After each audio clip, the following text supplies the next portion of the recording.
Hola, muy buenas noches a todos. Gracias a todos los asistentes que en esta noche de ya 28 de mayo nos acompañan a esta sesión académica de la División de Neonatología del Hospital Centro Médico Nacional de Occidente. Agradezco a todos su interés, su participación, su disposición para acompañarnos en esta sesión clínica del día de hoy. Agradezco a todos los asistentes que veo ya aquí presentes, al doctor José de Jesús González. Agradezco a los residentes que están presentes.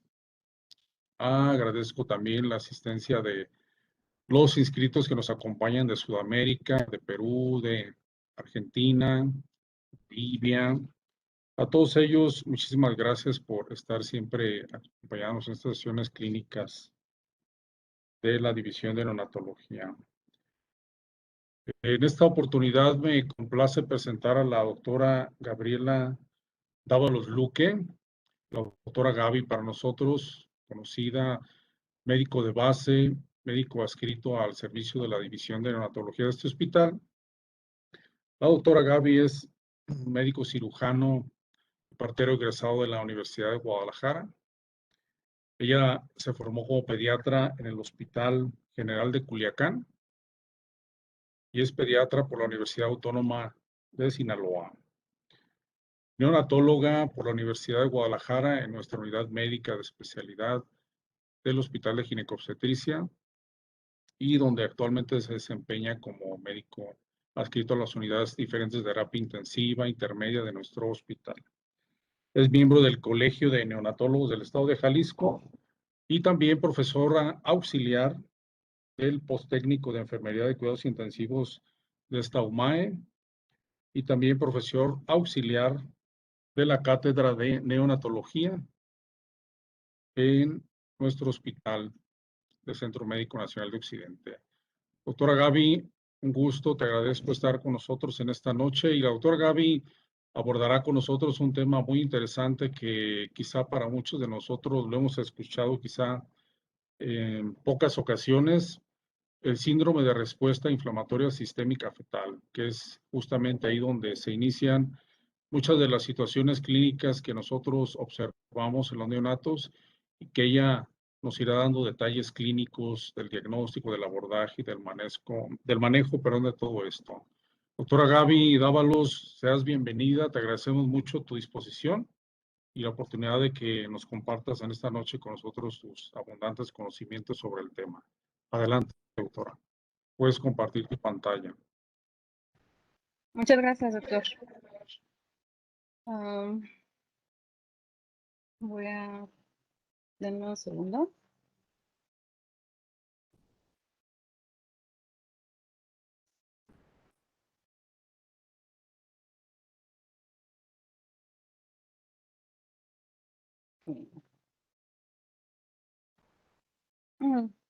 Buenas noches a todos. Veo a muchos de mis compañeros que me da mucho gusto tener en la sesión y mucha gente de otros lugares. Muchas gracias, doctor Maldonado, por su presentación tan bonita. Voy a hablarles el día de hoy del síndrome de respuesta inflamatoria fetal y morbilidad neonatal. Esta sesión surgió a raíz de la sesión del mes pasado, una sesión muy bonita impartida por el doctor Oseguera, en el cual nos hablaba de este síndrome a nivel obstétrico. Y pues, como bien mencionó él, el amplio desconocimiento del tema que se tiene. Si bien es un tema que se describió por un ginecólogo, el doctor Romero, desde 1997, perdón, 1992, hasta 1997 se empezó a hacer estudios en el recién nacido y pues es el momento en el que todavía es un campo de amplia investigación. Entonces, voy a tratar como de clarificar todos los puntos porque es un tema muy amplio, vasto, como para darlo en una hora, pero bueno, espero poder dejar por lo menos avanzado el el conocimiento del tema, despertar el interés en ustedes para que vayan a leer un poquito más y que se empiece a reconocer el síndrome en nuestros pacientes recién nacidos para poder hacer también diagnósticos diferenciales con algunas entidades y tratar de manera más integral a los bebés.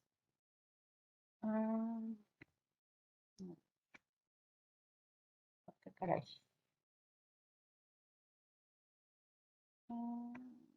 Creo que no me deja.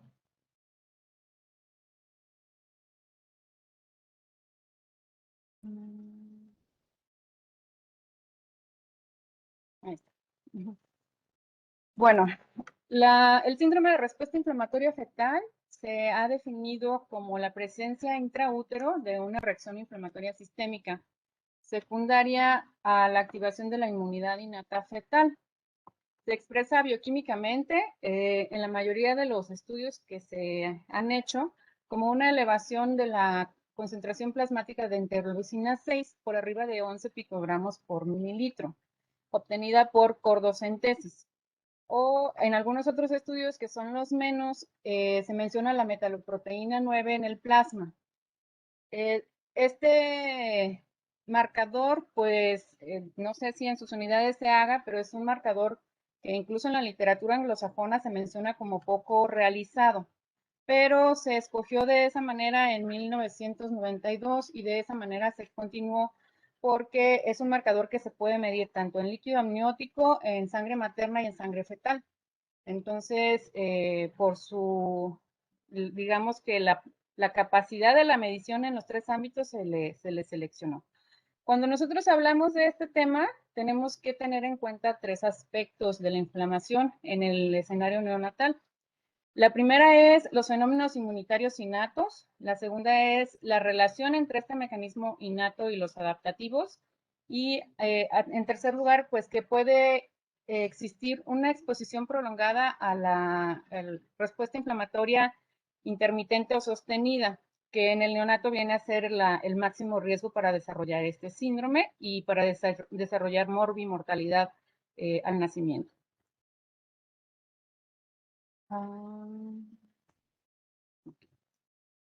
Voy a hablar un poquito del sistema inmune para que quede más o menos claro por qué es una patología tan compleja. El sistema innato lo que hace es detectar características invariantes de los microorganismos invasores, por ejemplo, los lipopolisacáridos y algunas otras sustancias que están de manera generalizada en las bacterias, en los virus, en procesos inflamatorios propios de los tejidos. Se desarrolla a partir de células dendríticas, macrófagos y neutrófilos. Y estas células lo que van a hacer es que tienen sensores microbianos que se denominan receptores de reconocimiento de patrones. Son unas sustancias generalmente a nivel de membrana que lo que van a hacer es detectar los patrones moleculares asociados a patógenos, que son relativamente invariables, como les mencionaba, como los lipopolisacáridos de la membrana de las bacterias, y que están en forma muy generalizada en los microorganismos. De estos receptores de reconocimiento de patrones se ha estudiado y hay pues una lista larguísima. Hay unos que son secretados, hay otros que son de membrana, hay otros que son citosólicos. Los más estudiados y en los que me voy a enfocar en la presentación, porque básicamente en esos son los que más se conocen en este síndrome, son los de membrana, que es el receptor tipo TOL, el de los citosólicos, que es el receptor tipo NOD, y aquí hay que hacer hincapié en que los secretados, dentro de ellos está la PCR, ¿de acuerdo? Entonces, en la respuesta inmunitaria innata lo que va a pasar es que va a haber la exposición a una sustancia, puede ser el lipopolisacárido, que se va a unir a un receptor tipo TOL. Esto lo que va a inducir va a ser la producción de sustancias intermediarias reactivas de oxígeno y nitrógeno, aumentar la producción de sustancias proinflamatorias, quimiosinas, prostaglandinas, proteínas de fase aguda y algunos péptidos antimicrobianos. Va a fortalecer la barrera intestinal y puede inducir proliferación de células epiteliales. Todo esto pues para inducir la respuesta inmunitaria. Cuando un receptor tipo TOL 4 se une o se ve expuesto a una endotoxina de algún gram negativo, que generalmente lo vamos a ver a nivel intestinal, o es en donde se ha estudiado más, lo que va a pasar es que va a modificar el citoesqueleto celular y va a inducir la fagocitosis. Esto lo menciono para ver pues todos los mecanismos por los cuales la inmunidad innata actúa. Cuando se expone ese mismo receptor tipo 4 a un lipopolisacárido bacteriano, lo que va a pasar es que se va a activar el factor de transcripción nuclear, capa beta, y este se va a ir hacia el núcleo celular.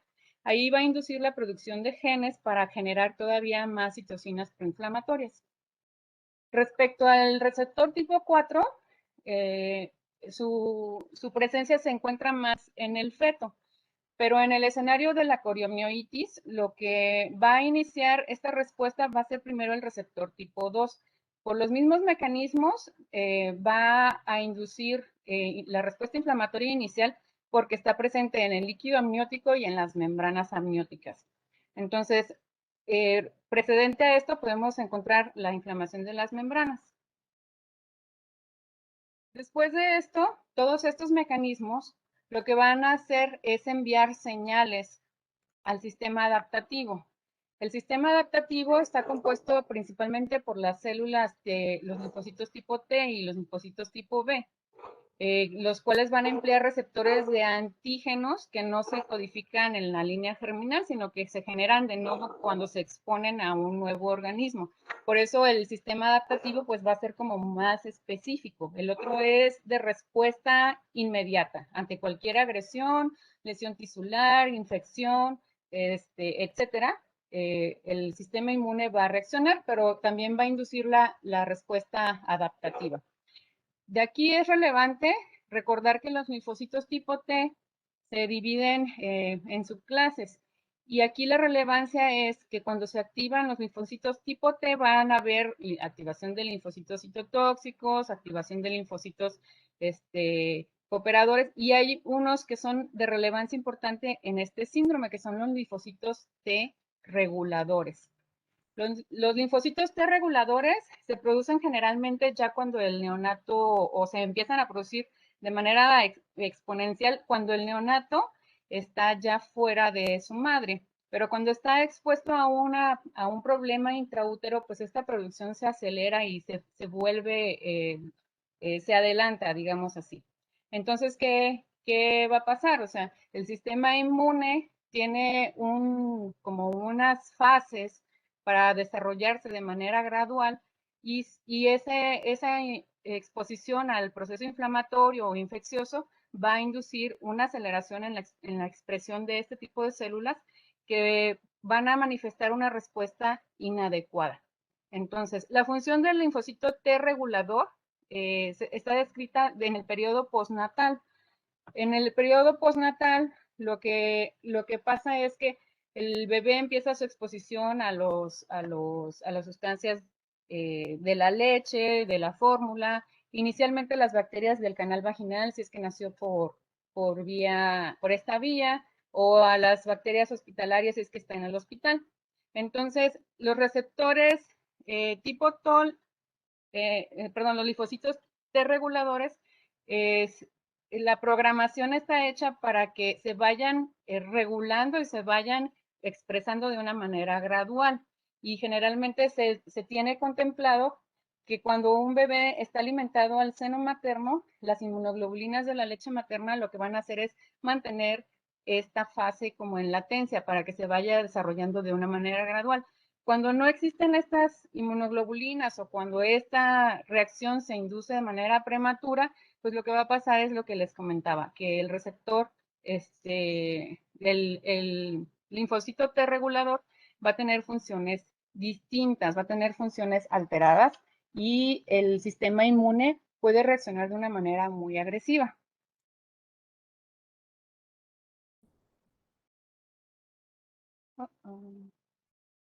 Otra de las cosas que tenemos que pues analizar y que sería pues imposible hacer en esta plática, pues es que todas las células inflamatorias tienen producción de citocinas y tienen diferentes funciones antiinflamatorias y proinflamatorias. Entonces, estas funciones también se ven alteradas mientras más tiempo esté expuesto el feto, perdón, a la inflamación o a la infección, se van a ver alteradas. Pero este no es un tema que podamos desarrollar aquí. Entonces, basados en la definición que, insisto, se hizo inicialmente en los estudios que se hicieron a nivel ginecobstétrico, el diagnóstico se hace por cordocentesis, por estudio de líquido amniótico y por histopatología. En la cordocentesis, pues lo que se va a buscar es la interleucina 6 o la proteína C reactiva. En el ámbito de un hospital como el nuestro, pues la relevancia sería respecto a la proteína C reactiva, porque la interleucina 6 pues no es de acceso generalizado. Respecto al líquido amniótico, pues se podrían encontrar neutrófilos defensores, calgranulina, CIA y calprotectores A y B, que es por la unión, perdón, de la calgranulina A y B.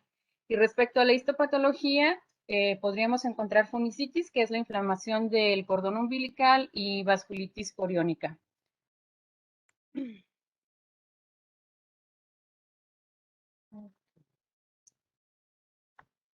La frecuencia con la que la infección intraamniótica conduce a infección fetal y sepsis se desconoce.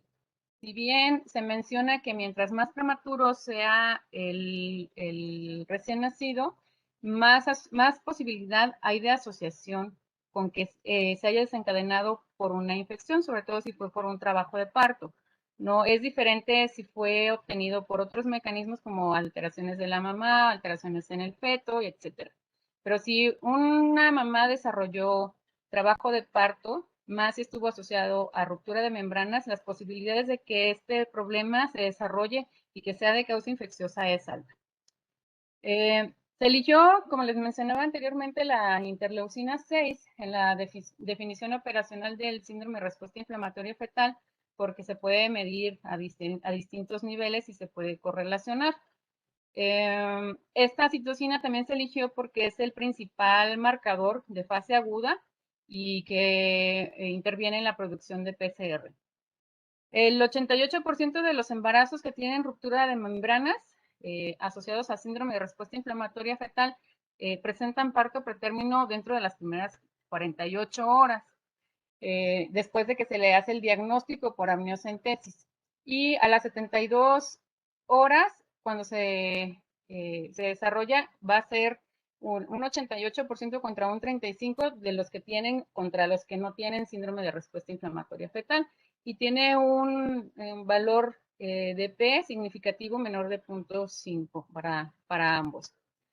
De estos, pues el nivel de interleucina 6 se ve más elevado mientras más temprano se produce el parto pretérmino.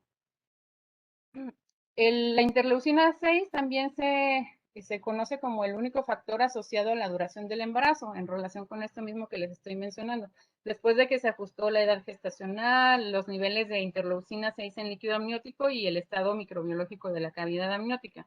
¿Qué quiere decir? Que por sí sola la interleucina 6 induce trabajo de parto. Se han hecho estudios respecto a esto y se encontró que la presencia del síndrome de respuesta inflamatoria fetal confiere una tasa mayor de morbilidad comparada con los que no están expuestos al síndrome de respuesta inflamatoria fetal. La diferencia es bastante significativa, una morbilidad del 77% comparada con el 29% respecto a los que no tuvieron síndrome de respuesta inflamatoria fetal, aunque hayan sido prematuros y con otras variantes similares. En la gráfica de la izquierda, lo que ejemplifica es en el líquido amniótico las mediciones de la interleucina 6 y FP significa medido en plasma de cordón umbilical. Entonces, la diferencia aquí en los diferentes grupos es que en el líquido amniótico el marcador por debajo de 7.6 pues no se relacionaba a respuesta inflamatoria a nivel intraamniótico, y la interleucina 6 por debajo de 11 en la sangre de cordón umbilical tampoco se correlacionaba, y de estos el parto se presentaba generalmente después de 5 días. Cuando teníamos interleucina 6 alta en líquido amniótico y alta a nivel de plasma de cordón umbilical, la presentación la terminación del embarazo por parto pretérmino se tardaba menos de un día. Entonces, estos estudios se hicieron para comprobar la teoría de que la interleucina 6 induce trabajo de parto pretérmino por producción de oxitocinas, de prostaglandinas y de otras muchas sustancias que desencadenan el trabajo de parto.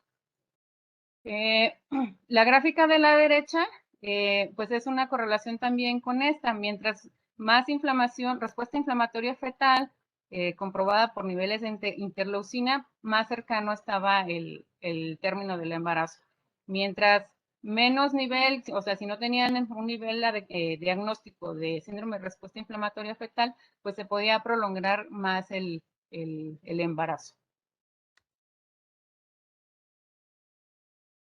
Del 20 al 70% de los fetos infectados tienen síndrome de respuesta inflamatoria fetal. ¿Qué quiere decir? No todos los bebés que estén infectados van a tenerlo, pero sí en una alta proporción. En estos estudios pues se corroboró por cordocentesis. El 30% van a tener cultivos negativos, lo cual indica a que existen otras causas de síndrome de respuesta inflamatoria fetal, entre los cuales se incluyen la hipoxia crónica, como el paciente que tiene restricción de crecimiento intrauterino, el hijo de madre preeclámptica, o fenómenos inmunológicos o isquémicos. Dentro de estos fenómenos inmunológicos e isquémicos se encuentran las alteraciones de la placenta, y se encuentran, hay estudios que incluso describen que el hijo de madre con RH negativo que desarrolla una respuesta inmunológica puede producir una respuesta de síndrome de respuesta inflamatoria fetal en el feto. Entonces, ya desde aquí pues también viene la complicación para hacer un diagnóstico diferencial, porque hay pacientes que tienen una variable y otra al nacimiento. Entonces, de aquí que también el diagnóstico de este síndrome sea difícil. La respuesta, la ruptura prematura de membranas se presenta entre el 2.7 y el 17% del total de los embarazos. El 40% de todos los partos prematuros ocurren en mujeres con infección intrauterina subclínica. Y 1 de cada 2 fetos está infectado con ruptura prematura de membranas, está infectado o potencialmente infectado. Entonces, pues es una serie de estadísticas que pues influyen en cómo se va a tratar al feto, al neonato, perdón. La invasión microbiana de la cavidad amniótica está presente en alrededor del 10% de las mujeres con parto pretérmino y membranas íntegras, pero se sube al 30% en las que tienen parto pretérmino y membranas rotas. Y la presencia de citocinas incrementa la probabilidad de sepsis. Esta última frase para mí es súper importante, porque puede ser que el bebé haya estado expuesto a una respuesta inflamatoria fetal de origen no infeccioso, mas sin embargo el hecho de tenerle esta exposición a las citocinas se ha demostrado que incrementa el riesgo de sepsis temprana. Lo vamos a ver un poquito más adelante. Se ha asociado que cuando una mujer tiene vaginitis y esta se asocia con parto pretérmino, lo más común es que el neonato tenga síndrome de respuesta inflamatoria fetal. La obesidad por sí sola puede inducir a cierto nivel de inflamación a nivel fetal, pero este se incrementa o se potencializa cuando el embarazo en una mamá obesa se asocia con preeclampsia o restricción de crecimiento. Asociaciones muy comunes. Por la predisposición a síndromes metabólicos y otras sustancias o alteraciones hormonales que por la obesidad presenta la madre, y que pueden inducir el síndrome de respuesta inflamatoria fetal. El trabajo de parto pretérmino, por todo lo que ya hemos estado mencionando, la colonización placentaria, porque induce inflamación de las membranas, lo mismo que la ruptura prematura de membranas, el desprendimiento de placenta normoinserta y la incompetencia cervicouterina. Todas estas son factores que se han asociado con la presencia de síndrome de respuesta inflamatoria fetal. En los menores de 28 semanas se ha dividido en dos grupos a este tipo de pacientes. El de la izquierda están asociados, o sea, cuando el paciente nace prematuro, el 79% va a tener inflamación y el 21% va a estar asociado con índices de preeclampsia y alteraciones fetales. De los que están asociados a inflamación, pues pueden ser incompetencia cervicouterina, desprendimiento de la placenta, ruptura prematura de membranas, trabajo de parto pretérmino. Y estas se correlacionan en una tasa muy alta con el aislamiento de microorganismos en placenta, alteraciones histopatológicas de la placenta y del cordón umbilical, y generalmente los neonatos presentan marcadores de inflamación desde el primer día. O sea, es el niño que no se nace, a lo mejor cercano al término, una dificultad respiratoria leve, que generalmente se va a clasificar como una taquipnea o alguna patología respiratoria leve, pero que al tomarle controles de laboratorio encuentras una PCR alta. Entonces, esa PCR alta hay que decidir si es efectivamente relacionada con infección o si es relacionada con otros factores del embarazo. De los que tienen alteraciones, o sea, el bebé que nació porque la mamá tuvo preeclampsia o el feto presentó alguna otra alteración, pacientes con malformaciones, pacientes que empezaron a desarrollar insuficiencia cardíaca, hidrox, y que los tuvieron que terminar el embarazo de manera prematura, pues los que más presentes están son la restricción de crecimiento y las alteraciones de la placenta. Estas generalmente se van a encontrar menores concentraciones de proteínas de inflamación aguda en placenta. O sea, este paciente al nacer probablemente no tenga una PCR alta y si midiéramos interleucinas tampoco las encontraríamos altas en el primer día. Las interleucinas y las proteínas de inflamación en la sangre neonatal no están aumentadas, pero se ha visto que este tipo de pacientes alrededor del día 14 elevan PCR y citocinas séricas. Si analizamos, esto muestra una correlación bastante exacta con el tiempo de presentación de la enterocolitis en el recién nacido prematuro. Entonces, ¿qué quiere decir? Que el proceso inflamatorio va a ir aumentando conforme vaya progresando el tiempo postnatal, con un pico aproximadamente en el día 14, y es el periodo en el que probablemente podamos presentar complicaciones en este tipo de bebés en los que no se asoció con infección o inflamación intrauterina, sino a otras causas.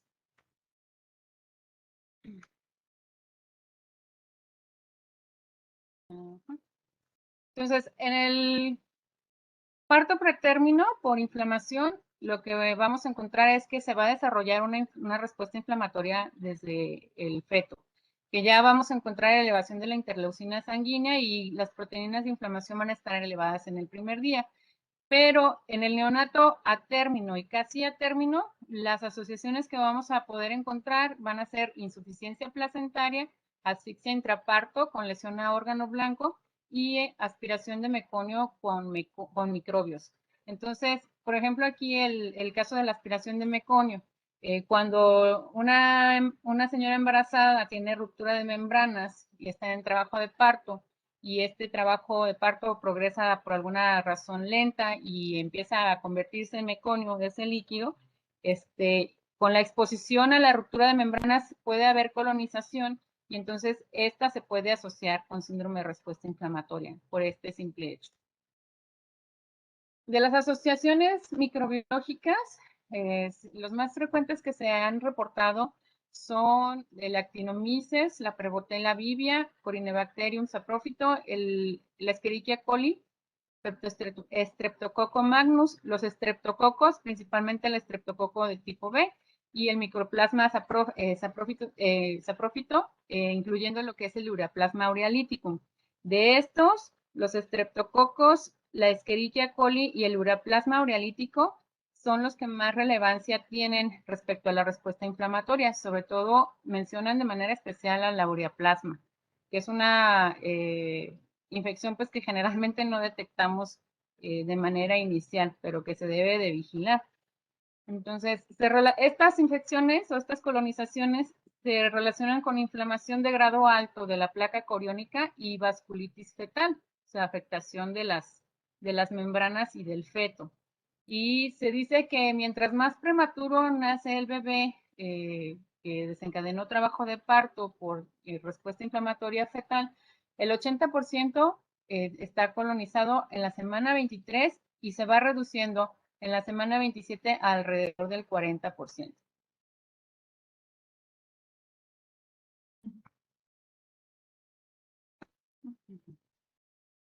Ahora, ¿qué es la coriamnionitis que tanto les estoy mencionando? Pues básicamente es la inflamación del corión y el amnio. Lo más común, volvemos a lo mismo, es por invasión microbiana uterina. La inflamación de las membranas generalmente es de origen materno. Entonces, al estudio de la histopatología, lo que se va a encontrar es neutrófilos en las membranas y esa respuesta inflamatoria viene de la madre. Pero la respuesta inflamatoria fetal a la infección intraamniótica se va a manifestar por vasculitis coriónica y funicitis.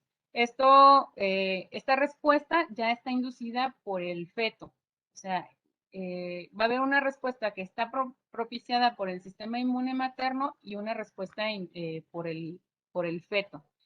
Y esta, pues obviamente se asocia a la coriamnionitis. Se dice que en el recién nacido con peso extremadamente bajo al nacer, un 40-80% está asociado a coriamnionitis. Y en el recién nacido a término, generalmente la coriamnionitis va a estar sintomática solamente en el 4-5%, la coriamnionitis histológica va a estar presente en el 24% y va a haber funicitis en el 7%. Hay estudios que describen que la coriamnionitis, que le llaman subclínica, se puede manifestar incluso 24 horas antes de que la madre presente síntomas. Pues el principal que buscan o que mencionan en los estudios es la fiebre materna. Entonces, es importante que nosotros tengamos en cuenta este factor en los neonatos que nacen prematuros con factores de riesgo, pero también en los recién nacidos a término que por alguna razón nacieron deprimidos, que tuvieron Apgar bajo, o que tienen algunas alteraciones a la exploración de la placenta y del óvalo. No me ha tocado una o dos veces, me ha tocado más veces que al momento que nace un bebé, lo que encontramos es una friabilidad muy importante del cordón umbilical, un cordón delgado, un cordón que a la manipulación se rompe fácilmente. Ese tipo de pacientes son candidatos para estudio histopatológico tanto de la placenta como del cordón umbilical. En ese estudio de histopatológico, pues lo primero que va a ver pues, es la corroboración o descartar el proceso inflamatorio y número dos, pues la corroboración o descarte de la colonización bacteriana. Es pues, de bastante relevancia si nos vamos a adentrar en el diagnóstico del síndrome de respuesta inflamatoria fetal y sus causas, también para poder dirigir el tratamiento. Todo esto, ¿qué significancia o qué importancia tiene para nosotros como neonatólogos? Pues lo primero que va a presentar un bebé que está expuesto al síndrome de respuesta inflamatoria fetal va a ser el parto prematuro, la depresión neonatal. Hay como una controversia respecto al distrés respiratorio severo, porque se dice que el feto expuesto a la inflamación intrauterina está protegido de cierta manera para hacer síndrome de respuesta, síndrome de distrés respiratorio severo en las primeras horas. Esto porque la inflamación intrauterina produce elevación de cortisol y el cortisol induce una maduración acelerada a nivel pulmonar. Sin embargo, hay otras literaturas que dicen que el síndrome de respuesta inflamatoria fetal tiene un riesgo relativo de hasta 2.4 para que produzca un síndrome de distrés respiratorio severo al nacimiento. Esto muy probablemente está en relación con la inflamación pulmonar. Se dice que el neonato que está expuesto a esta inflamación, al nacimiento lo que va a empezar a desarrollar una inflamación pulmonar agresiva en dos fases. La primera fase se describe como por elevación del tromboxano A. En esta fase se expone un tratamiento del que voy a hablar un poquito más adelante, pero solamente si se trata en las fases iniciales. Y respecto a los que no presentan y que nacen aparentemente protegidos de la dificultad respiratoria, se ha visto como una paradoja, porque son pacientes que aunque no tuvieron distrés respiratorio severo, son pacientes que tienen displasia broncopulmonar. Y es porque la segunda fase de este proceso que les estoy mencionando es que se induce un engrosamiento de las capas vasculares y una maduración alterada de los alvéolos por el hecho de la exposición a la inflamación. Y desafortunadamente, pues en este punto, en que desarrollan hipertensión pulmonar, pues al principio podemos disminuir el riesgo, pero después va a ser una hipertensión pulmonar de difícil tratamiento. Y esto pues va a condicionar también la displasia broncopulmonar en el caso de supervivencia. También se asocia con procesos neumónicos. El riesgo de displasia broncopulmonar se aumenta hasta 5.9 respecto a los que no estuvieron con proceso inflamatorio inútero. Se aumenta el riesgo de enterocolitis necrosante, de hemorragia intraventricular, se incrementa en el riesgo relativo de 4.9. Hay una incidencia también muy alta de leucomalacia periventricular, encefalopatía neonatal. De muerte, el riesgo relativo se aumenta a 7. De parálisis cerebral infantil se aumenta hasta del 60-80% de los casos que tuvieron inflamación in útero. Y de sepsis, el riesgo relativo se aumenta de 3.1, aunque la mayoría tienen cultivos negativos. Al nacer, pues lo que podemos encontrar es que un bebé va a manifestar inestabilidad fisiológica, sobre todo las primeras 12 horas. Va a tener dificultades para la oxigenación, puede tener cierto grado de acidosis e hipercapnia. Si tomamos una radiografía, puede tener disminución del tamaño del timo, algo pues, muy importante que podemos evaluar con una simple radiografía. Estos bebés se tienen que vigilar porque presentan cifras menores de tiroxina que a largo plazo se relacionan con alteraciones en el neurodesarrollo y tienen cifras de cortisol más alto que también les expone a otras patologías del adulto en la edad, pues la edad adulta. Tienen, vuelvo a lo mismo, a la controversia de esto, menor riesgo de insuficiencia respiratoria aguda, tienen mayor riesgo de enfermedad pulmonar crónica, mayor riesgo de enterocolitis, mayor riesgo de bacteremia y de sepsis y mayor riesgo de retinopatía del prematuro.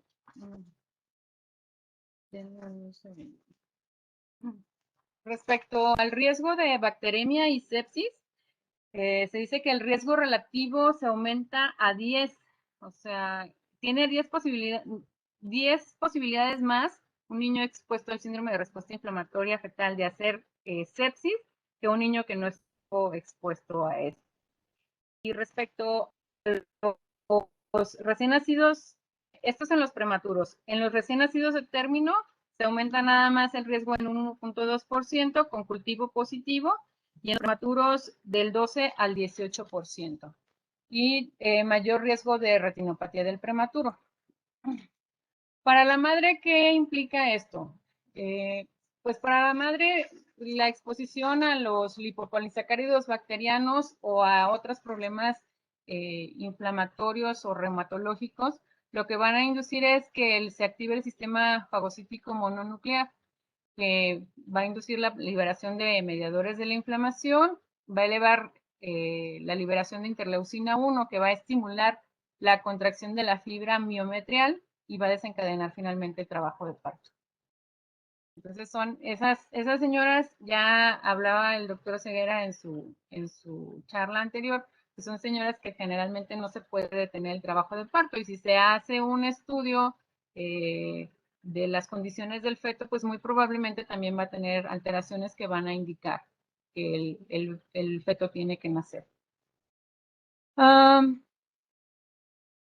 Puede, toda esta respuesta o los mecanismos por los que se produce esta respuesta es que la infección va a producir de lesión clonal de los linfocitos T en el timo, que va a producir actividad de las células funcionales reguladoras, va a activar los órganos linfoides secundarios y en esta misma actividad va a haber inactivación funcional paradójica y activación del sistema endotelial produciendo fungicitis, lo cual también por vía fetal va a producir el trabajo de parto.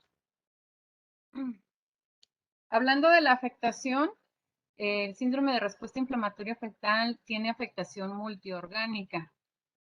Todos los órganos del cuerpo, incluyendo la piel, tienen manifestaciones de la inflamación. Respecto al corazón, lo que se ha descrito más es que hay una depresión de la contractilidad miocárdica, aumento de la resistencia al llenado pasivo ventricular por disminución de la distensibilidad, sobre todo en el ventrículo derecho, alteración del gasto cardíaco y disminución de la perfusión cerebral por los ajustes que se tienen que hacer en las alteraciones de la función miocárdica, pero también respecto a otras alteraciones que se producen por vasodilatación inducida por óxido nítrico a nivel periférico. El factor de necrosis tumoral alfa y la interleucina 1B mayormente en la vía del pulmón y recirculando la aurícula izquierda también producen alteraciones respecto a la función del ventrículo izquierdo.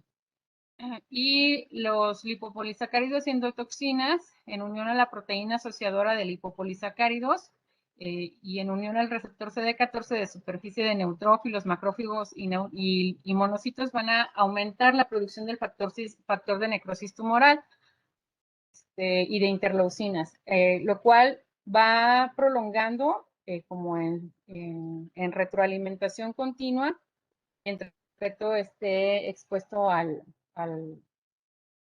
la anoxa que lo desencadenó. A nivel cardiovascular del feto, ya nos hablaba el doctor Ceguera en su clase pasada del índice de Tate. Esta medición pues es una indicación de que el feto está efectivamente en síndrome de respuesta inflamatoria fetal y se hace mediante la relación entre la duración del periodo isovolumétrico, compuesto de dos periodos que son la contracción y la relajación, y la duración del periodo de eyección de los ventrículos. Lo anormal es que se prolongue el periodo isovolumétrico y se reduzca el tiempo de eyección, lo que va a resultar en un incremento de la relación de las ondas E y A. ¿Sí? En conclusión, pues siempre que el feto tenga ruptura de membranas con síndrome de respuesta inflamatoria fetal, va a haber cambios de la función diastólica.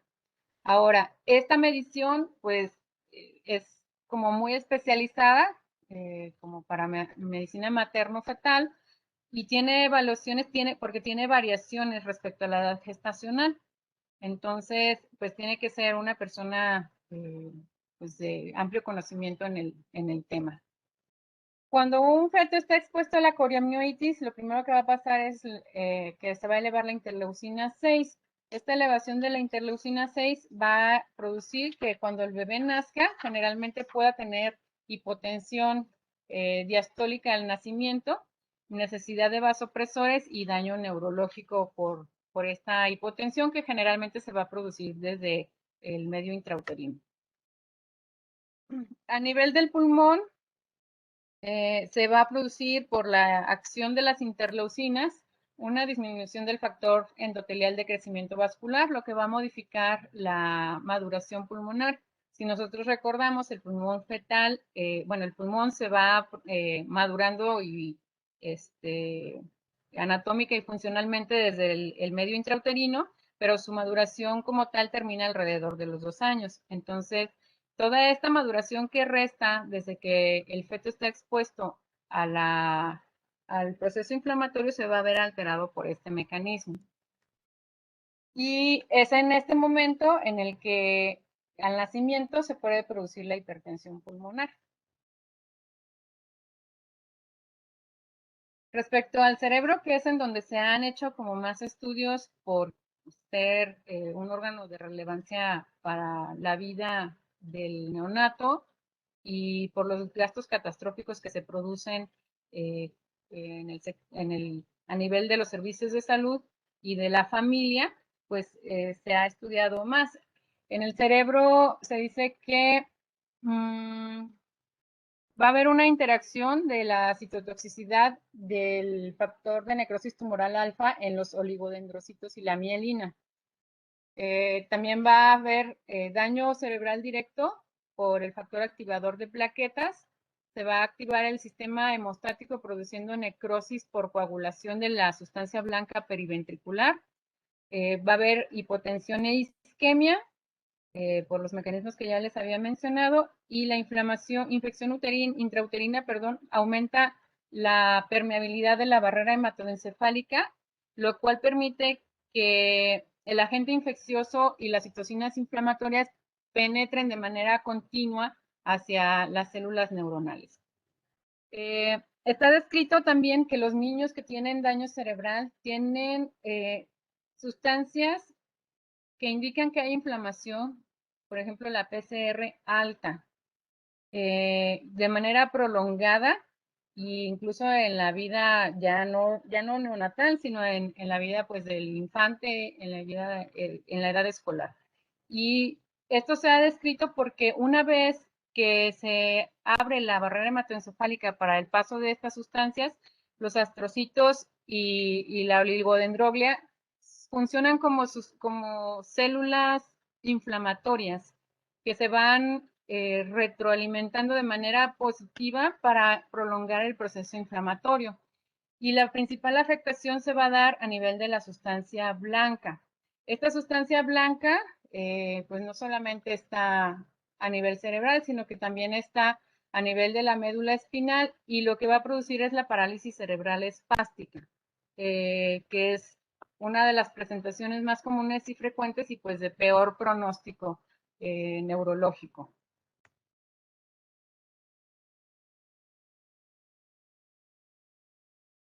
La exposición a la inflamación puede producir una variante en el espectro de las alteraciones neurológicas. Hay estudios que incluso han estudiado la exposición a gripe materna en relación a la presencia de autismo en el niño.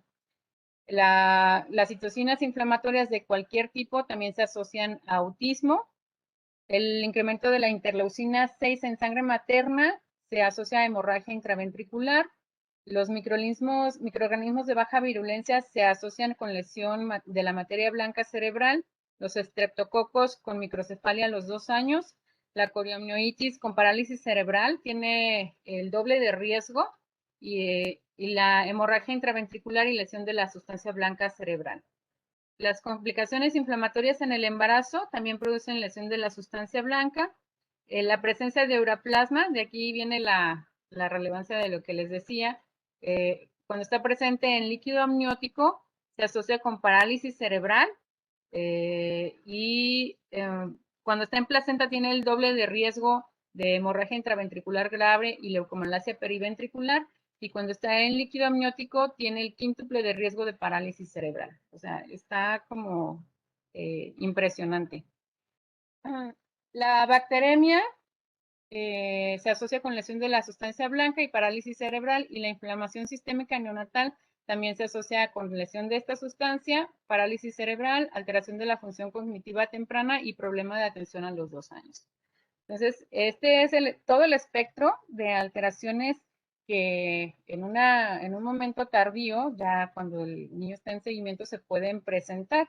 Y de aquí también la relevancia de detectar cuando un niño tiene respuesta inflamatoria fetal, porque podemos estar ante un recién nacido que tuvo manifestaciones leves, pero que tuvo una exposición prolongada a respuesta inflamatoria fetal, pero ese niño tiene riesgo de alteraciones en el neurodesarrollo y necesita atención continua. no solamente el prematuro, sino también el de término.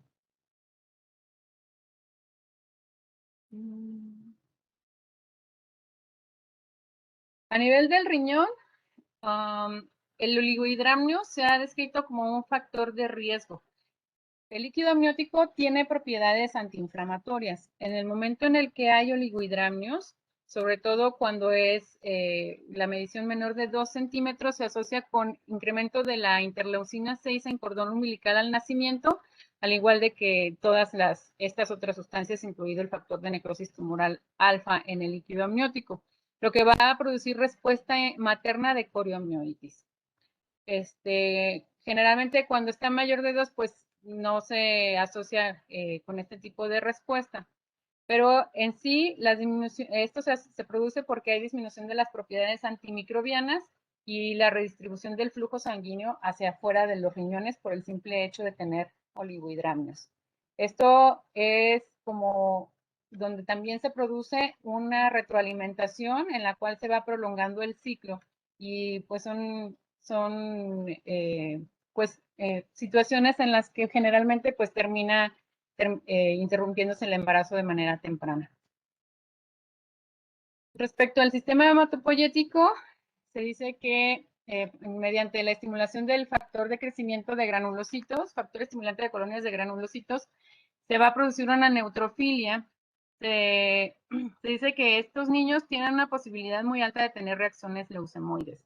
Entonces, las reacciones leucemoides que de repente no nos explicamos, que tenemos paciente sin foco infeccioso, pero que tienen estas reacciones, hay que descartar síndrome de respuesta inflamatoria fetal. Y también se ha asociado con poliglobulia y con eritroblastosis. Esto mediante la estimulación de la eritropoyetina. Generalmente no va a haber alteraciones del pH y de la PO2 de manera inicial, pero si no se trata, puede empezar a alterarlas. Y esto también va a desencadenar cambios en la activación del sistema monocito neutrófilo, que va a propiciar que la respuesta inflamatoria se prolongue. Respecto a esto mismo, se dice que los niños que tienen síndrome de respuesta inflamatoria fetal tienen una posibilidad del 71% o el 71% se presenta con neutrofilia. Solamente un 4.8% se presenta con neutropenia y cuando hay funicitis se eleva la tasa de neutrofilia hasta el 93.2%, comparado con los que no tuvieron esto, pues que solamente estuvieron el 77.8%. Y la funicitis también se asocia con monocitosis en el 81% de los niños que tuvieron síndrome de respuesta inflamatoria fetal. Para podernos también explicar algunas de las causas por las cuales se presentan estas alteraciones hematológicas. Respecto al timo, ya habíamos hablado de que el timo pues va a estar reducido de tamaño, pero esto se produce porque los glucocorticoides y el estrés fetal producen apoptosis de los linfocitos, depresión de los linfocitos en la médula y la corteza del timo y la depresión de los timocitos como tal. Si nosotros recordamos, el timo pues es uno de los órganos secundarios en la respuesta inmune. Entonces, al tener este tipo de alteraciones, pues el neonato también se va a ver expuesto a depresiones o alteraciones de las células de defensa de los linfocitos y también va a producir alteraciones en la respuesta inmunitaria del bebé. A nivel de otros sitios, la piel fetal tiene mayor expresión de receptores Toll-like del tipo 2, en los que se manifestaban en líquido amniótico. Y esto va a producir infiltración inflamatoria mononuclear de la unión dermoepidérmica y va a producir dermatitis fetal. Esas dermatitis que luego no nos explicamos, hay que buscar síndrome de respuesta inflamatoria fetal. Y respecto a la glándula adrenal, hay evidencia endocrina de estrés por incremento del cortisol plasmático. La exposición prolongada a los mediadores de la inflamación y la insuficiencia de los sistemas antioxidantes contribuyen a la inhibición del eje hipotálamo hipófisis suprarrenal del miocardio y disminución de los receptores adrenérgicos. ¿Esto qué va a hacer? Pues va a haber un efecto proinflamatorio a nivel de todos estos órganos y la glándula suprarrenal va a responder con un efecto, con insuficiencia de cortisol, afectando de manera en retroalimentación a todos estos órganos. Entonces, el paciente puede tener hipotensión, puede tener una respuesta vascular disminuida a los fármacos adrenérgicos debido al descenso de los números de receptores adrenérgicos. Va a haber insuficiencia cardíaca, puede ser de gasto alto o de gasto bajo, y la respuesta suprarrenal inadecuada hace que se comprometa todo lo que es función cardiovascular, limitando incluso la retroalimentación del hipotálamo, la hipófisis y la homeostasis cardíaca. En este caso se recomienda o se deja como todavía en estudio el uso de la terapia con corticoides, y es algo que comúnmente usamos cuando el paciente no tiene respuesta al manejo adrenérgico. El uso de dosis bajas de esteroides lo que puede hacer es aumentar el número de receptores adrenérgicos, contrarresta la inflamación y restablece la homeostasis de la glándula suprarrenal y a nivel cardíaco. Entonces, esto ya está ampliamente descrito en el manejo del choque neonatal.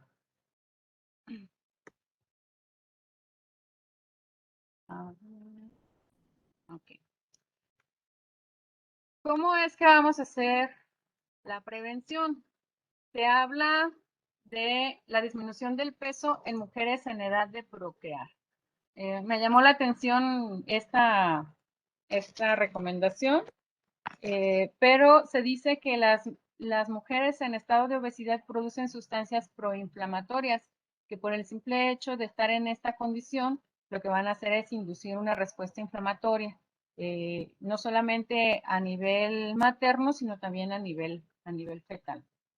El cese del tabaquismo, cuando se detecta riesgo de disfunción placentaria, el tratamiento antitrombótico, y hay que prevenir la sepsis, la enterocolitis y la displasia broncopulmonar, que esto se hace mediante un buen control prenatal, el uso de esteroides antenatales en los pacientes que está indicado.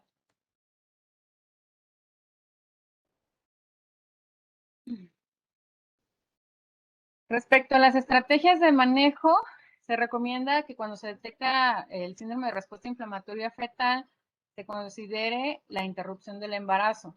No se recomienda que se exponga a este feto a trabajo laborioso ni inducciones de una respuesta a los fármacos que se usan para la inducción del trabajo de parto.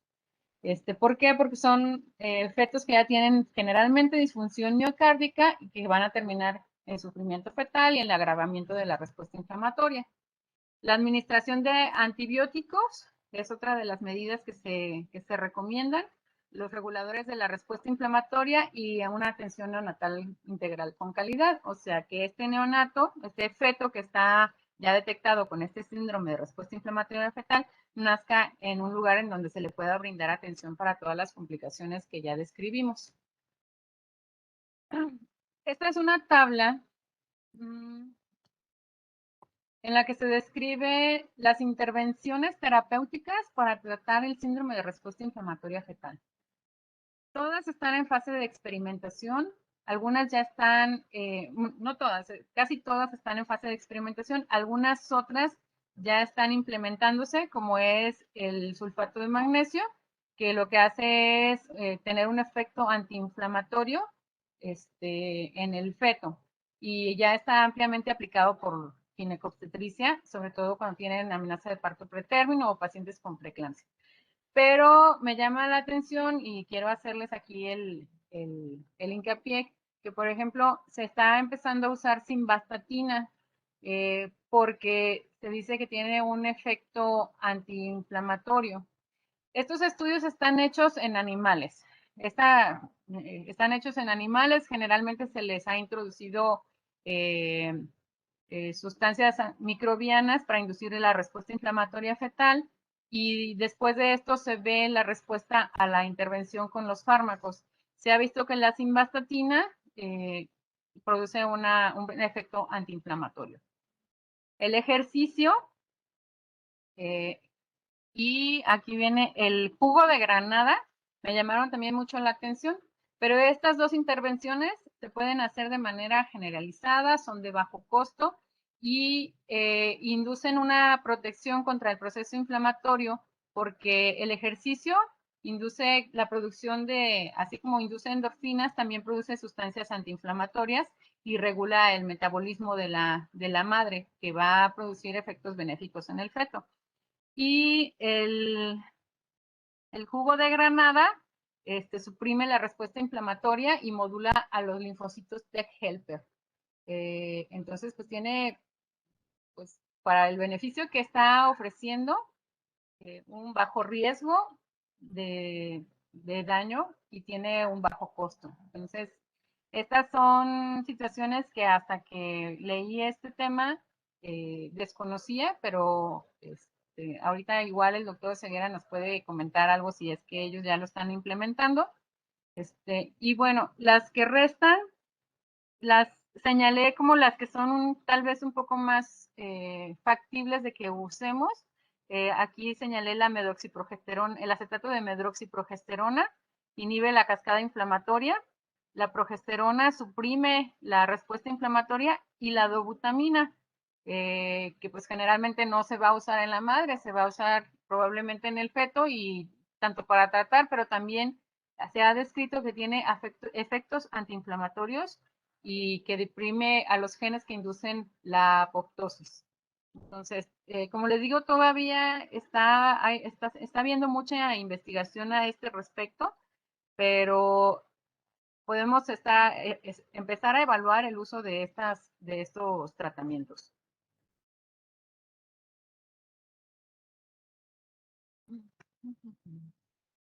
Y respecto al órgano que más relevancia se le da en este tema y en algunos otros, que es el cerebro, también se ha visto que cuando el bebé ya nació, eh, se puede usar, dependiendo de las diferentes fases del proceso de lesión cerebral, diferentes fármacos.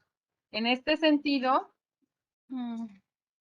en, en la primera fase, que es donde se empieza a elevar la síntesis de prostaglandinas, pero que yo considero que se puede considerar, aunque ya la reacción inflamatoria esté establecida, porque si les recuerdo que en muchos órganos, sobre todo en el cerebro, se produce una retroalimentación positiva por la cual la cascada de producción de estas sustancias está de manera constante, se ha recomendado o se ha recomendado el uso de indometacina.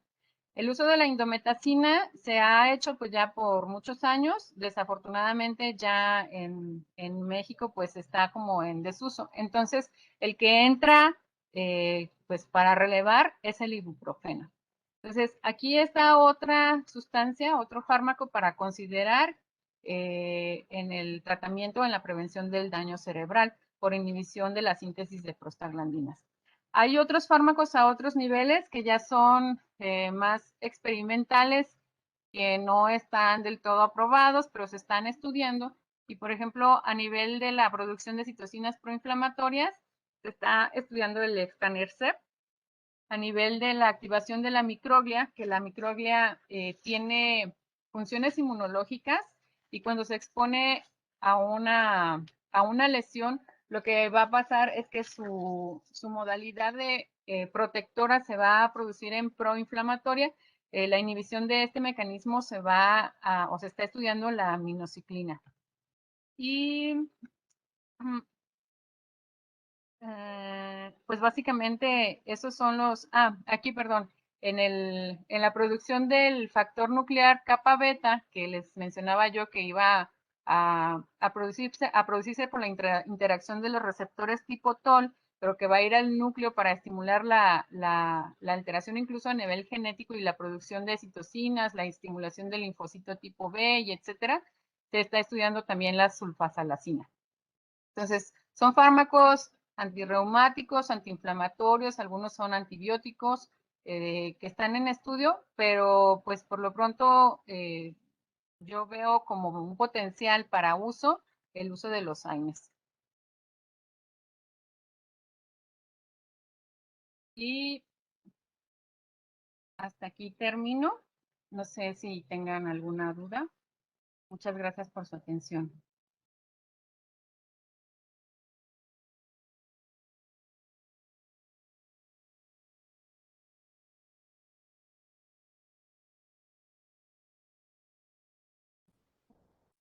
Muy bien, doctora Gaby, muchas felicidades. Te agradecemos mucho el amplio conocimiento sobre el tema de la respuesta inflamatoria fetal. Eh, Queda abierto aquí el chat o igual el micrófono, o si alguien quiere hacer una participación, puede pedir la mano o el uso de la voz. Igualmente para los panelistas también. El doctor Luis Ábalos, que lo vi por ahí conectado, el doctor Leonente Santos, el doctor Juan Jesús González, el doctor Alma Heidi, quieren hacer algún comentario, tienen habilitados.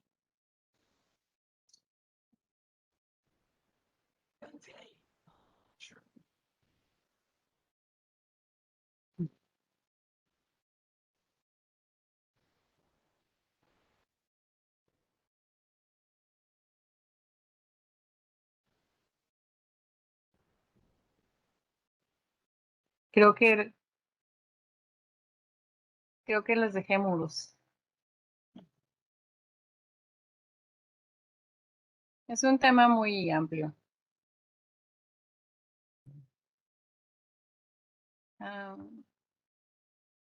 doctora Cari quiere opinar. Doctor, no sé si pueda compartirle el micrófono.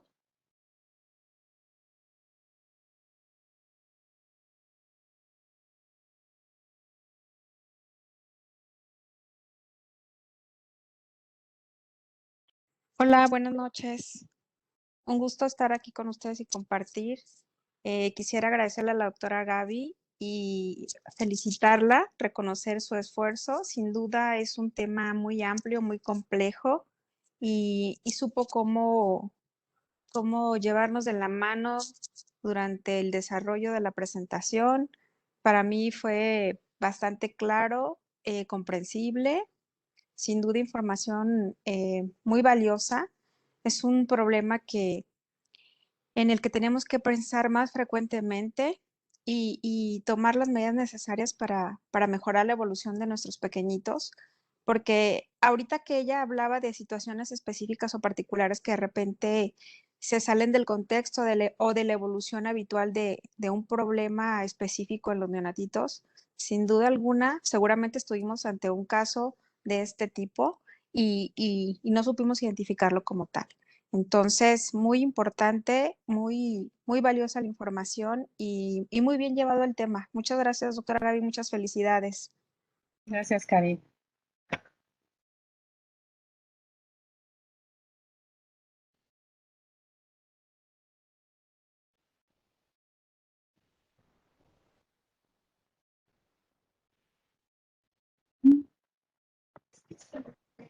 Doctora Gaby, quisiera...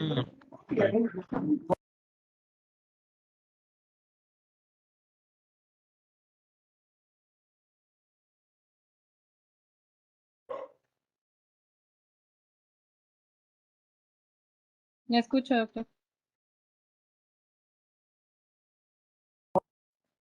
Muchas gracias.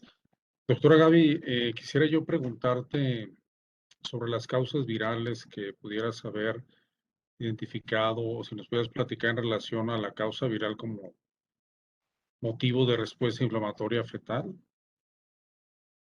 Respecto a los virus, no se ha como ampliado en la revisión de este tema. Sin embargo, se describe que cualquier exposición viral activa la inmunidad innata por la activación del reconocimiento de patrones y desde ahí la presencia, por ejemplo, del virus gripal induce la respuesta inflamatoria y produce toda la cascada de lesión, hablando de lesión cerebral incluso, y su predisposición a largo plazo con el autismo. Entonces, pues de aquí lo que podríamos obtener sería la relevancia del control prenatal y del cuidado de la madre, que también de por sí está en un estado inmunomodulado. Por ejemplo, en estos estados como del COVID, ya se describió también que induce una respuesta inflamatoria fetal agresiva. Vigilar a largo plazo las complicaciones. Los neonatos generalmente, volvemos al tema, ¿no? De que dependiendo de su edad gestacional es la respuesta inmunológica que tienen. Se dice que mientras más prematuros, o se piensa que mientras más prematuros no tienen la capacidad de una respuesta inmunológica, o es una creencia generalizada. Más sin embargo, está descrito que ante la exposición a cualquier agente, sea viral, sea bacteriano, sea algún otro tipo de proceso inflamatorio, ya hablábamos de la exposición a la incompatibilidad de RH, pueden desarrollar una respuesta inflamatoria severa. No hablemos de, pues, de los virus que tienen, por ejemplo, los del espectro TORCH, manifestaciones a nivel cerebral, a nivel oftálmico, a nivel hepático, a nivel cutáneo, como el citomegalovirus, que tiene un espectro muy florido y que vemos muy seguido en nuestra unidad. Entonces, la exposición a virus entra dentro de este diagnóstico del síndrome de respuesta inflamatoria fetal.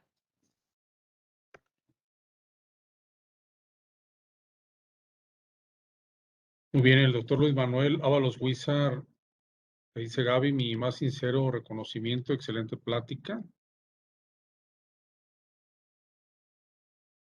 Muchas gracias, doctor.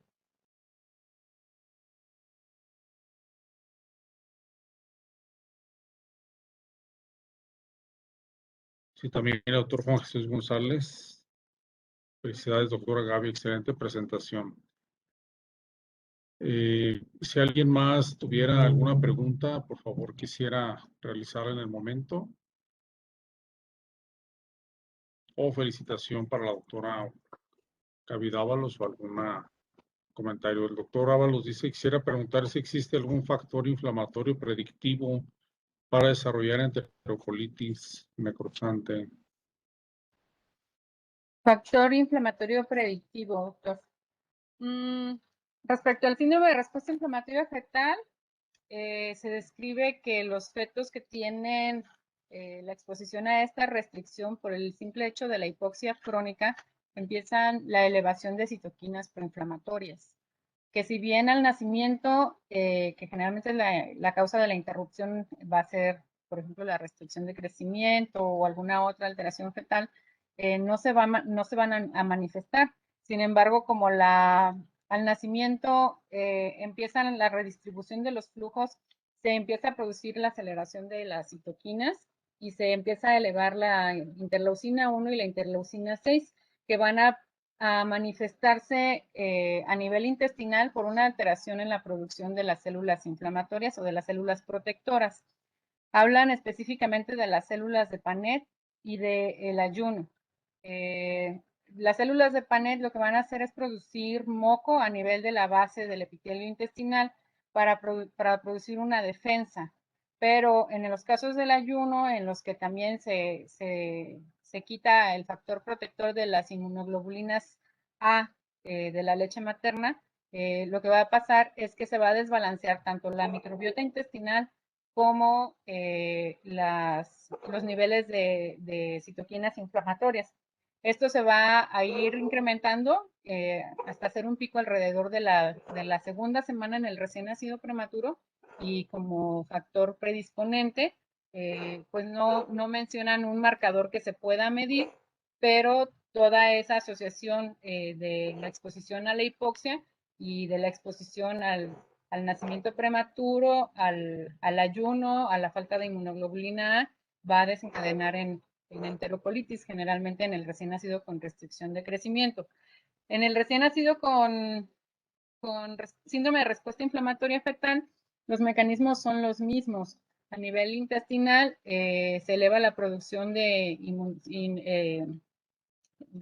interleucinas y de sustancias proinflamatorias, lo cual va a producir como un efecto similar al que se produce en la barrera hematoencefálica. Se rompen los puentes, lo que hace que se permita una permeabilidad a las sustancias externas, incluyendo a los microbios y a cualquier sustancia extraña ahí en el intestino, provocando una perpetuación del factor inflamatorio. Pero como tal que se mida para predisposición para enterocolitis, pues no lo mencionan.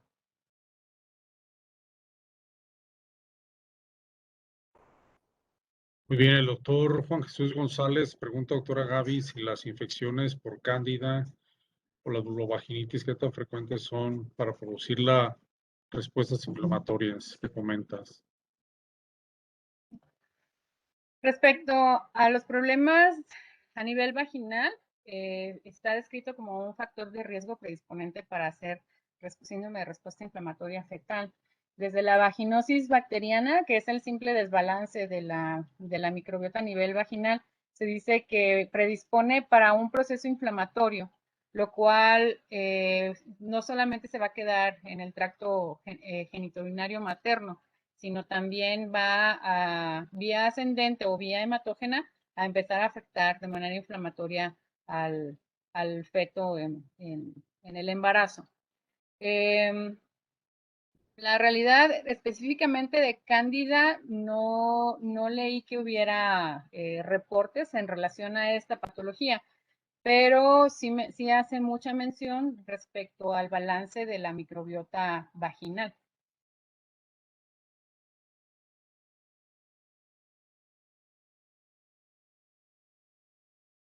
Voy a dar lectura a un comentario, doctor Clemente, hacia todos. Dice, quiero agradecer a la doctora Gaby Dávalos aceptar la presentación de este tema tras haber tocado el mismo del punto de vista obstétrico del doctor Oseguera. Es un tema muy amplio, como ya lo mencionó, complicado y difícil de enfrentar, tal como lo mencionó la doctora Karina. Es un orgullo el que se haya formado como neonatóloga en nuestro hospital de medicina del Despelea, del Hospital de Ginecobstetricia y Centro Médico Nacional de Occidente. Muchas felicidades, doctora Gaby, a nombre del doctor Santos. Muchísimas gracias, doctor Santos. Te mando un abrazo. Que si recomiendas el uso de acitromicina o claritromicina como modulador del sistema inmunológico, doctora Gaby, pregunta al doctor Ábalos. Está descrito que tiene un efecto antiinflamatorio. Más sin embargo, con la revisión del tema, justamente me hice esa pregunta, ¿no?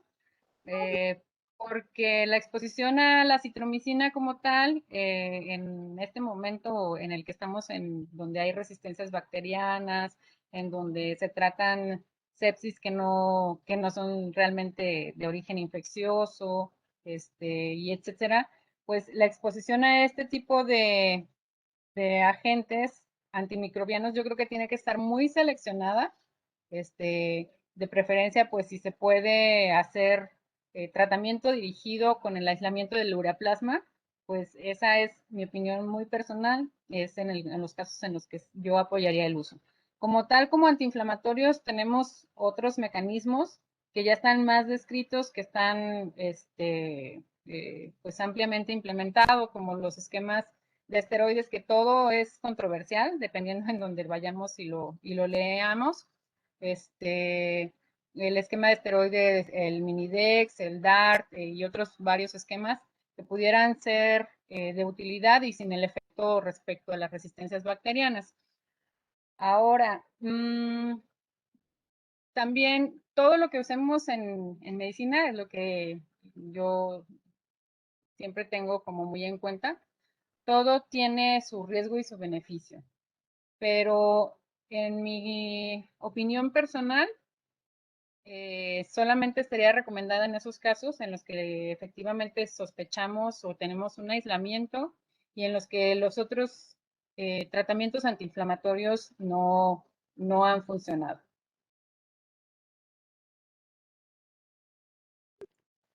Doctora Nayeli Ferrusquia, te felicito, doctora, y dice que las acciones preventivas las pondrá en práctica. Ojalá sigan las investigaciones más del tema para que se hagan tamizajes a la madre y así poder prevenir mucho más con marcadores específicos.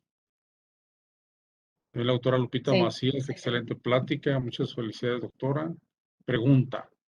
En los pacientes prematuros que cumplieron los 15 días de vida postnatal y presentaron enterocolitis y se estudió el incremento de la interleucina 6 a la edad postnatal, tenían también interleucina 6 incrementada en los estudios fetales. Bueno, ahí está la pregunta en el chat, si la puedes visualizar, doctora. Creo que no la puedo ver. Bueno, dice que si en los prematuros que tenían 15 días de vida postnatal que mencionabas que en tu plática, que presentaron enterocolitis y que tenían elevada la interleucina 6 en la edad postnatal, que si también tenían interleucina 6 elevada en los estudios fetales o in utero. No. Okay. De hecho, es una de las diapositivas que presenté. Se dice que este problema de la enterocolitis está asociado con otras causas, con índices de preeclampsia y feto, y si bien puede asociarse con síndrome de respuesta inflamatoria fetal, generalmente no presentan esta alteración a nivel de sangre fetal y no presentan marcadores de respuesta inflamatoria en el primer día de vida, sino que se va produciendo con el transcurso de los días con un pico alrededor de del día 14. Pero en estos bebés no hay elevación de interleucina a nivel de sangre de cordón.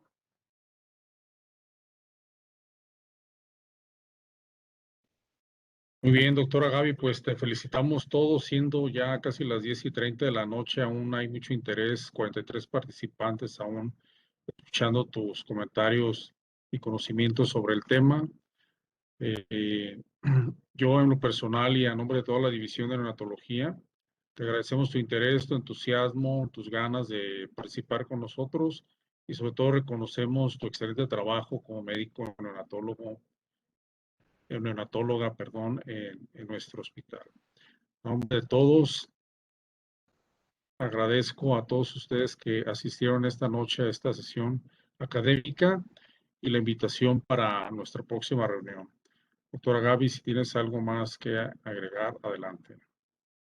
No, ante nada, agradecerles a ustedes, el equipo organizador, por haberme invitado y a todos los que nos acompañaron. Espero haber dejado algo bueno, algo de curiosidad, que siempre digo que es lo mejor que podemos tener para seguir aprendiendo, siempre en favor de nuestros pacientes, nuestros recién nacidos. Muchas gracias por todo. Espero haber respondido satisfactoriamente sus preguntas. Buenas noches. Dice una pregunta más, perdón, ahí, doctora. Dice, ¿cuándo se indicaría el uso de hidrocortisona, en los bebés prematuros extremos para ayudar en la insuficiencia adrenal? El esquema está descrito como el paciente que no tiene respuesta a expansión de fluidos, a soporte aminérgico alto y que se sospecha o que tiene factores de riesgo para insuficiencia suprarrenal. ¿Cuál sería este bebé? El bebé prematuro, chiquito, que estuvo expuesto a ruptura de membranas, que de primera instancia tiene hipotensión. Iniciamos manejo, es variable la consideración de cada neonatólogo. Hay quien prefiere iniciar de primera instancia las aminas, hay otros que prefieren expansión de volumen, pero que no tienen respuesta satisfactoria, tiene dosis altas, entonces estaría indicada la dosis baja de hidrocortisona. Muy bien, igualmente te felicitan la doctora Cintia Olivier, la doctora Chávez Moreno y el doctor Luis Gabriel García Cervantes. Dice, esa mi Gavita, qué orgullo, excelente ponencia, muy interesante. Muchísimas gracias nuevamente a todos. Agradezco su asistencia en esta noche de sesión académica con la doctora Gabriela Dávalos Luque. Buenas noches, muchas gracias. Buenas noches.